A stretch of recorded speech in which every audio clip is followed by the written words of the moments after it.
During a recent podcast with North Carolina pastor William Barber, former Secretary of State Hillary Clinton said it's time, quote, for the church to take a hard look at itself and try to figure out how it can be a real partner in this moment of moral awakening. A lot of people are leaving the church. A lot of young people are leaving the church, in part because the way they understand what Christianity has become is, so judgmental, so alienating, that they think to themselves, well, I don't need that. I don't want to be part of that. I think many evangelical Christians agree that we do need a moral awakening, just not the leftist woke ideology Mrs. Clinton is advocating. Yes, many American young people perceive Christians as being judgmental. That's because of churches like the one I attended years ago. An unmarried pregnant 17-year-old was forced to leave the church because she was viewed as a sinful influence on other teens. I opposed that decision because she admitted her mistake, and the young woman insisted that her sexual sin would not cause her to commit another sin. Instead of aborting her baby, she decided to choose life. Christians rejected her at a time when she needed them the most. How do you think that affected her faith or the teens who knew her?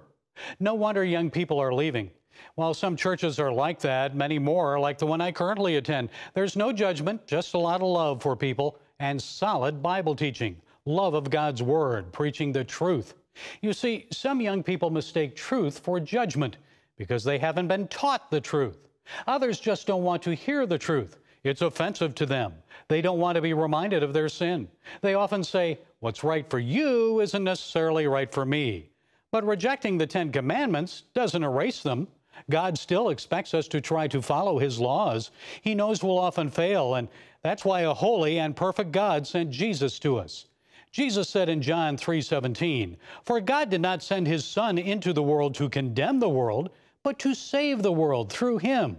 Rejecting Christ and absolutes doesn't mean they don't exist. It just means you choose not to embrace them. When atheists say they don't believe in God, that doesn't mean God doesn't exist. He's still there. You may not believe in Him, but He believes in you.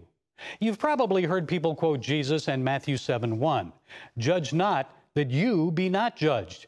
Yes, He is judge, and we will all stand in judgment at the end of our lives, but many people misunderstand that verse. A few verses later, Jesus reminds us to take out the plank from our own eye.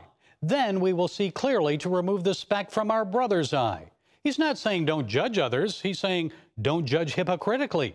First, we must be concerned about the sin in our own lives and act to remove it before approaching other Christians and lovingly pointing out their sin. And always we must tell people that Jesus Christ is the way out. He forgives sin. So what is required of us?